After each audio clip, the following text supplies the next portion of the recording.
Domanier, 25 km à l'est de Rennes. L'exploitation agricole de Gildas Fouchet est la première en Ille-et-Vilaine à s'équiper d'une unité de méthanisation.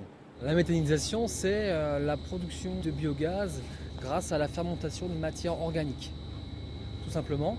Donc la matière va être dégradée par des bactéries. Les bactéries vont produire un biogaz très naturellement. Concrètement, les déchets solides comme le fumier, les végétaux et même le pain sont entassés dans une trémie où ils se dégradent. Ils sont ensuite incorporés au lisier produit par l'élevage de veaux dans ce fermenteur. La fermentation produit un biogaz qui alimente le cogénérateur, lequel produit de l'électricité et de la chaleur qui couvrent l'ensemble des besoins thermiques de l'exploitation.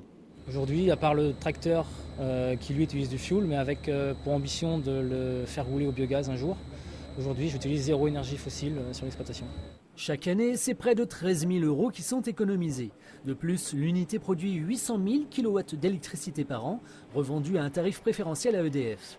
Aujourd'hui, il existe seulement 3 exploitations agricoles de ce type en Bretagne, alors que l'Allemagne en compte 5 000. L'État et la région veulent développer cette filière qui, avec l'éolien et le solaire, doit aider la Bretagne à être moins dépendante au niveau énergétique. On pourrait faire 200 MW avec le biogaz, donc c'est 5%, c'est pas neutre, et c'est la multiplication de ces systèmes de production autonome qui nous permettront un jour d'être moins dépendants en matière de production d'électricité.